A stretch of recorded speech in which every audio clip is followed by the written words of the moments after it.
ठीक है। आज हम जिसके साथ पॉडकास्ट बना रहे हैं उसका नाम हर्षद है और हर्षद का एडमिशन हुआ है आईआईटी बॉम्बे एमटेक आरए के लिए, इंटीग्रेटेड सर्किट स्पेशलाइजेशन के लिए।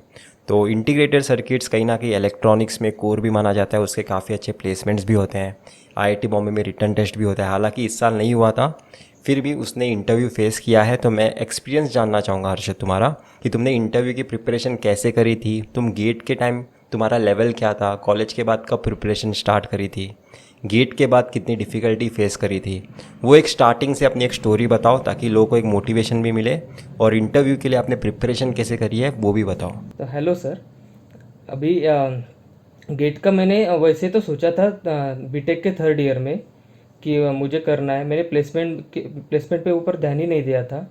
गेट का प्रिपरेशन कर रहा था, लेकिन कॉलेज का लोकेशन ऐसा था कि जहाँ पे प्रॉपर गाइडेंस नहीं मिल पा रहा था, और उस वक्त ऑनलाइन कोर्सेज भी इतने अच्छे अवेलेबल नहीं थे।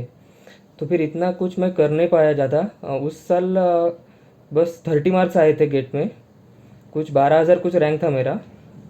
तो फिर उसके बाद मैंने डिसाइड किया कि एक साल ड्रॉप लूँगा और क्लासेस अटेंड करके फिर करूँगा। फिर मैंने डिसाइड किया कि मैं हैदराबाद जाऊँगा। एस एकेडमी को मैंने ज्वाइन कर दिया।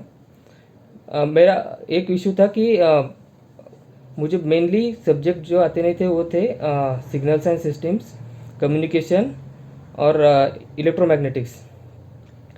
क्योंकि मेरी ब्रांच इलेक्ट्रॉनिक्स इंजीनियरिंग है, ना कि ईएनटीसी। तो कम्युनिकेशन इतना अच्छा हुआ नहीं था और सिग्नल मेरा वीक था। तो इशू ऐसा हो गया कि क्लास तो ज्वाइन कर दिया, लेकिन क्लास वालों ने स्टार्टिंग में जो सब्जेक्ट अच्छे आते थे वही पढ़ाने स्टार्ट कर दिए। और फिर वो क्लियर करता जा रहा था, लेकिन एक प्रॉब्लम हो गया कि मेरा वहाँ के कुछ डाइट बोलो कुछ बोलो, इसके कारण एज भी कम हो गया पूरा। एट तक एज पे आ गया था। फिर मैं चक्कर आके गिर गया, ऐसा बहुत बड़ा प्रॉब्लम हुआ। और वो हुआ सिग्नल एंड सिस्टम के बीच में ही। तो फिर मुझे उस वक्त घर आना पड़ा। 15 दिन में घर था, तो उसके कारण मेरा सिग्नल का सब्जेक्ट गया। फिर उसको रिकवर करते करते फिर कम्युनिकेशन, मतलब मेरा ऐसा होगा उसके बाद में जो सब्जेक्ट चाहिए थे वही आ रहे थे, जो मुझे पढ़ने हैं वो उस लेवल में आ रहे थे। तो फिर सिग्नल कवर करते करते कम्युनिकेशन पढ़ रहा था, तो थोड़ा जम्बलिंग होते गया। और अच्छे से कर नहीं पाया मैं उस टाइम में। उसके बाद इलेक्ट्रोमैग्नेटिक्स वो मुझे क्लास में अच्छी तरह से समझ गया था, ठीक ठाक से हो गया था। लेकिन जब क्लासेस ख़त्म हो गए थे 15 नवंबर के दरमियान, तो फिर ये कर दिया क्या, मैं घर आ गया। क्योंकि फिर एक बार घर आने के बाद ज़्यादा मुझको टेंशन नहीं था कि खाना कैसा रहेगा क्या रहेगा, मैं स्टडी पे फोकस कर सकता था। तो फिर घर आने के बाद मैंने पहले ट्राई किया कि मैं सिग्नल और कम्युनिकेशन ख़त्म कर दूं। पर मेरा ऐसा है कि मैं सेल्फ स्टडी इतना अच्छे से नहीं कर पाता हूँ। जब टीचर पढ़ाते हैं तो वो मुझसे अच्छा होता है। तो फिर मैंने सेल्फ स्टडी करके ट्राई किया। नियर बाय दिसंबर एंडिंग तक मैं कम्युनिकेशन सिग्नल एंड सिस्टम करने का ट्राई कर रहा था। मेरा हुआ नहीं अच्छे से। तो फिर इसके कारण ऐसा हुआ, मुझे एंड में कम्युनिकेशन और सिग्नल एंड सिस्टम छोड़ देना पड़ा। और वो छोड़ देना पड़ा, और जो सबसे लास्ट में सब्जेक्ट हुआ था इलेक्ट्रोमैग्नेटिक्स, उसका मैंने प्रैक्टिस ही नहीं किया ठीक से। तो मेरा ये 3 सब्जेक्ट पूरा वीक था गेट के लिए, हम्म। ऐसा हुआ था। और बाकी के सब्जेक्ट बोलो तो एनालॉग मेरा ठीक से हुआ होता। डिवाइसेस वहाँ पे सर ने अच्छा कर दिया। डिवाइसेस कंट्रोल सिस्टम वो भी अच्छा खासा आता था, थोड़ा सर ने कवर कर दिया। बाकी जो भी एप्टी और उसका तो चल ही रहा था। मैंने एक आइडिया किया था उसके लिए, वर्बल और एप्टी, क्योंकि हम तो कुछ प्रिपेयर ही नहीं करते हैं। तो फिर मैंने कैट का फॉर्म भर दिया था सिर्फ वर्बल और एप्टी के लिए, मतलब 15 दिन तो मैं पढ़ाई करूँगा उसका, ऐसा करके कैट का फॉर्म भर दिया था। और उसके लिए थोड़ा सा उस साइड से प्रिपरेशन किया, बाकी एक्स्ट्रा प्रिपरेशन एप्टी और वर्बल का कुछ भी नहीं किया था। और उसके बाद तुमने इंटरव्यू की प्रिपरेशन कब स्टार्ट करी थी एमटेक के लिए? आ, हाँ। तो अभी जो मैं मॉक टेस्ट दे रहा था, मतलब मेरा अभी तक ऐसा है कि जेई का ले लो, गेट के फर्स्ट अटेम्प्ट का ले लो, कि जितना मैं टेस्ट सीरीज में मार्क लाता हूँ उतने रेंज में ही फाइनल एग्जाम में मार्क आ जाते हैं मेरे। तो मुझे अप्रोक्सीमेट से पता चल गया था कि मतलब एस के टेस्ट सीरीज में मेरा एवरेज 53 का था। तो मुझे पता चल गया था कि इसके आसपास ही आएगा, ज़्यादा से ज़्यादा 60 तक जाएगा। ज़्यादा कुछ भी हो जाए तो फिर जो हमें चाहिए प्रॉपर वो टीए तो मतलब 2 ईयर वाला एमटेक तो नहीं मिलने वाला है। तो फिर उसके बाद मैंने जैसा भी एग्ज़ाम हो गया तो मैंने प्रिपरेशन स्टार्ट कर दिया। उसी वक्त शायद से गेट के एग्ज़ाम के 15-20 दिन बाद ही आपने क्लासेस लेना स्टार्ट कर दिया था एकेडमी पे। तो उस पे आप एनालॉग पढ़ा रहे थे, वो मैंने अटेंड करना स्टार्ट कर दिया। और ये आपने एक स्पेशल कोर्स भी लिया था इंटरव्यू के लिए, वो भी मैंने अटेंड किया था। कुछ मैं अटेंड नहीं कर पाया था, लेकिन बाद में मैंने जब इंटरव्यू आ गया तब मैं कवर कर दिया उसको। ऐसा किया था फिर। तो उसके अलावा तुमने कोई एनपीटीईएल का कोर्स देखा है, कोई भी कोर्स? एनपीटीएल का मैंने ट्राई किया था सिग्नल के लिए, लेकिन मैं कवर अप नहीं कर पाया उससे। कम पड़ गया था मुझे। तो इंटरव्यू का लेवल क्या होता है? गेट का ही लेवल के क्वेश्चंस पूछते हैं या फिर कुछ भी पूछते हैं? बीटेक का प्रोजेक्ट पूछते हैं क्या? तुम्हें क्या क्या क्वेश्चंस पूछे थे? मेरा इंटरव्यू तो मतलब नॉर्मली जो बताते हैं ना कि प्रोजेक्ट करके जाओ, ऐसा कुछ भी नहीं हुआ था। सिंपल सर ने 2 या 3 ही क्वेश्चन रखे थे। एक था डिजिटल इलेक्ट्रॉनिक्स से रिलेटेड, जिसमें बुलियन अलजेब्रा से डिपेंडेंट फंक्शंस क्या हो गए क्या नहीं, ऐसा था। और कुछ मैंने कोर्सेज किए थे कॉलेज में रियल टाइम ऑपरेटिंग सिस्टम ऐसे, तो उसके डिपेंडेंट पूछे थे सर ने। लेकिन इंटरव्यू ज़्यादा टफ नहीं लिया था, ठीक ठाक से इंटरव्यू था। और तुम्हारे कोई दोस्तों का तुम्हारे पास एक्सपीरियंस है जिन्होंने इंटरव्यू फेस किया था आईआईटी बॉम्बे आरए में? नहीं, अभी तक तो किसी का ही कुछ पता नहीं है, और तुम्हें क्या क्योंकि हमारा ज़्यादा इंटरेक्शन ही नहीं हुआ। हाँ, पेंडेमिक के कारण तुम कॉलेज में जा नहीं पा रहे हो, तो तुम्हें हाँ मिलने का मौका नहीं मिल रहा है। हाँ और उसी के साथ साथ हाँ मेरा ये भी क्वेश्चन है कि जब भी हम एक जाते हैं एक नॉर्मल कॉलेज से एक प्रीमियर इंस्टीट्यूट में, तो वो ब्रिज बहुत हाँ सारे लोग बना नहीं पाते, क्योंकि वहाँ पे बहुत बहुत सारे कोर्सेज हो गए, बहुत नेक्स्ट लेवल पे पढ़ाई हाँ होगी, हाँ असाइनमेंट्स खुद से हाँ, करने हैं, क्विजेस हो गए, बराबर। बहुत सारे पैरामीटर्स आते हैं तुम्हारे परफॉर्मेंस जज करने के लिए। तो हाँ, वो ब्रिज बनाना कितना डिफ़िकल्ट होता है एक नॉर्मल स्टूडेंट के लिए? वो बड़ी डिफ़िकल्ट चीज़ होती है। मैंने बहुत फेस किया, मतलब एक तो ये ऑनलाइन सेमेस्टर चल रहा था। हाँ, आप लेक्चर अटेंड कर रहे हो, फिर भी ऐसा लग रहा है कि जैसे वीडियो देख रहे हो सिर्फ, और उसमें इतना कंसंट्रेट नहीं कर पा रहे हो। तो मतलब सेमेस्टर के 1 मंथ के बाद मैं थोड़ा सा डिप्रेशन में जा रहा हूँ, ऐसा हो रहा था मुझे कि हर रोज़ कुछ ना कुछ करना है, या असाइनमेंट करो, नहीं तो अभी प्रोजेक्ट आ रही हो तो प्रोजेक्ट का काम करते जाओ, ये करते जाओ।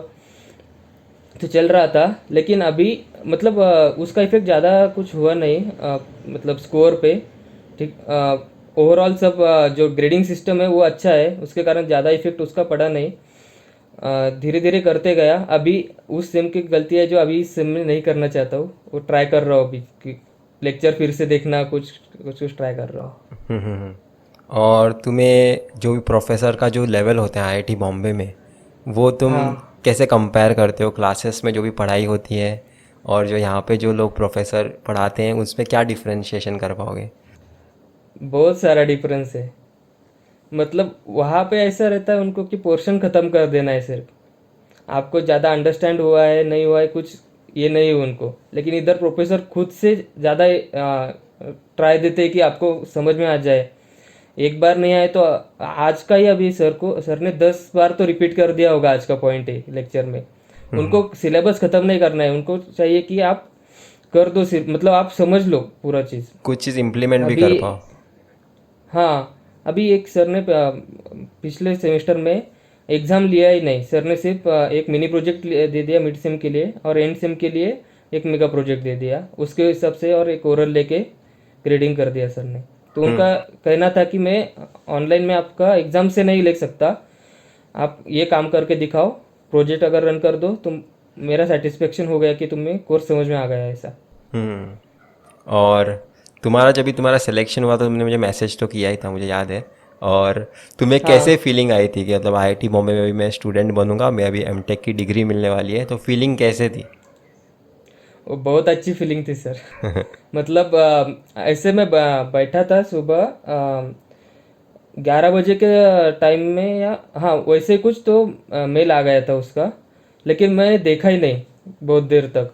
2 या 3 बजे मैंने देखा वो मेल।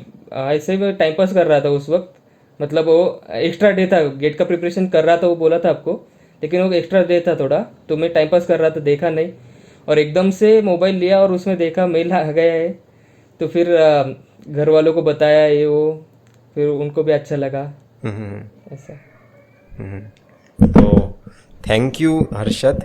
और हम ज़्यादा बड़ा डिस्कशन नहीं करेंगे, क्योंकि मुझे स्पेशली तुम्हारा एक्सपीरियंस एमटेक गाइडेंस के लिए डालना है फरवरी मंथ में। हम पहले ही रिकॉर्ड कर रहे हैं, पर मैं वीडियो फरवरी में डालने वाला हूँ, ताकि लोगों को एक मोटिवेशन मिल सके कि इतना ज़्यादा डिफिकल्ट भी इंटरव्यू होता नहीं है अगर तुम्हारी कॉन्सेप्चुअल अंडरस्टैंडिंग तुमने डेवलप करी है।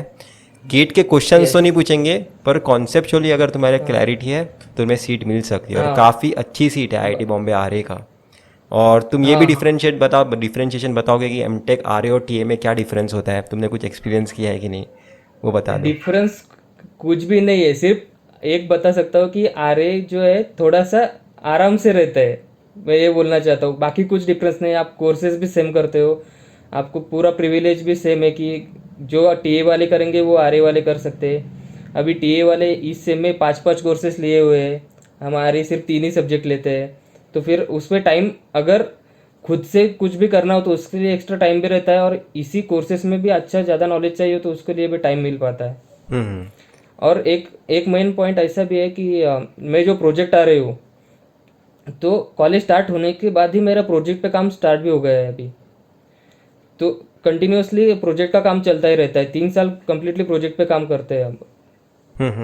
तो ये थोड़ा एक टीए से मैं बोलूँगा कि एडवांटेज हो सकता है, क्योंकि टीए वाले अभी सेकंड सेमेस्टर के बाद थोड़ा सा प्रोजेक्ट पर देखना स्टार्ट करते हैं। और ये मैंने पर्सनली भी एक्सपीरियंस किया, मैं भी आ रही था, प्रोजेक्ट आ रही था। अगर मेरा फर्स्ट ईयर से अगर मेरा प्रोजेक्ट नहीं होता ना, तो 2 साल में मैं कोई एक नया मॉडल डेवलप नहीं कर पाता, आज मेरा पेटेंट होता नहीं। तो वो सारी चीज़ इस वजह से हो पाई है क्योंकि बहुत ज़्यादा टाइम स्पेंड किया मैंने, 2 साल एक ही प्रोजेक्ट पे काम करना, मतलब सोच भी नहीं सकते कितना टाइम दे रहे हो आप। तो आरए बनना बहुत ज़्यादा एडवांटेज है, रेज्यूमे में भी बहुत अच्छे अच्छे पॉइंट्स डाल सकते हो, आपकी बहुत अच्छी कंपनी में प्लेसमेंट हो सकती है। तो आरए बनना 1000 रैंक के आसपास आता है, 1800 के आसपास भी आएगा ना आपका रैंक, तो भी रिटर्न टेस्ट का कॉल आता है। हालांकि इस बार नहीं आया था, पर 2021 के एस्पिरेंट्स को आएगा, क्योंकि रिटर्न टेस्ट होगी इस बार। तो थैंक यू हर्षद आने के लिए वीडियो में, और थैंक यू सर आपको, बहुत सारे लोग अभी इससे और हेल्प आपके गाइडेंस के लिए भी बहुत सारा थैंक यू सर आपको। तुम कब से वीडियो देखते उसका थे? बहुत हेल्प हुआ। मतलब मैं मैक्सिमम मतलब यूट्यूब वीडियो तो पहले से देखता ही था, पर ज़्यादा फॉलो करना गेट एग्जाम के बाद स्टार्ट किया था। कि उसके बाद ही आपने वो एकेडमी पे एक लेक्चर लेना वो स्टार्ट कर दिया था ना, तो उसके बाद ज़्यादा फॉलो कर दिया मैं। उससे पहले इतना मतलब इतना नहीं होता था करना, वीडियो आ गया देख लिया ऐसा ही होता था, ज़्यादा नहीं होता था। और मैंने भी काफ़ी मेहनत करी थी, क्योंकि वो मुझे भी बहुत सारी चीज़ें आती नहीं थी, बहुत सारी चीज़ें मैंने भी एनपीटीईएल से सीख रहा था, कोई कोर्स दूसरे मतलब एमटेक के कोर्स देख रहा था ताकि उसमें से बेसिक्स भी पूछ सकते हैं, तो वो सारे एस्पेक्ट्स कवर कर रहा था। और उसमें से अभी भी मुझे लग रहा है कि उसमें से मैंने थोड़ी चीज़ें ना यहाँ वहाँ बता दी, अभी मेरे पास ज़्यादा अंडरस्टैंडिंग बढ़ गई है, क्योंकि इस गैप में मैंने और सीख लिया उसके बारे में। तो इस बार के स्टूडेंट्स को और भी हेल्प होगा नेक्स्ट लेवल पे। तो अभी मुझे भी थोड़ा और ज़्यादा पता चल गया ना, क्योंकि नॉलेज कभी भी पूरा हो ही नहीं पाएगा, कॉन्सेप्चुअल नॉलेज भी जितना सीखोगे उतना कम है। तो वो सारी चीज़ें मैंने अभी सीखी है। तो थैंक यू हर्षद, और करते रहो एमटेक, तुम्हारा बहुत अच्छा प्लेसमेंट भी होगा इंटीग्रेटेड सर्किट्स में। ठीक है, थैंक यू। उसके अलावा आप मुझे इंस्टाग्राम पे फॉलो कर सकते हो, मेरे 4000 फॉलोअर्स हो चुके हैं, और मैंने यहाँ पे काफ़ी सारे पोस्ट डाले हुए हैं, वो सारे पोस्ट आप जाके देख सकते हो। कुछ टेस्ट सीरीज़ के रिलेटेड है कि आपके गेट एग्ज़ाम में आप क्वेश्चन अंडरस्टैंडिंग में क्यों डिफ़िकल्टी फेस करते हो, कुछ मेरे पर्सनल है, कुछ टेस्ट सीरीज़ के रिलेटेड है, कुछ एमटेक के रिलेटेड है, कुछ वीडियोस हैं जहाँ पे मैं एमटेक, तो ये सारे वीडियोस आप जाके देख सकते हो, आपको काफ़ी ज़्यादा मज़ा आएगा। तो जाओ मुझे जाके फॉलो करो, और आप मेरे लाइव सेशन में भी ज्वाइन हो सकते हो। मैं एक वीक में 4 टाइम्स तो लाइव आता ही हूँ, आप मुझे ज्वाइन कर सकते हो और काफ़ी सारे आपके डाउट्स पूछ सकते हो।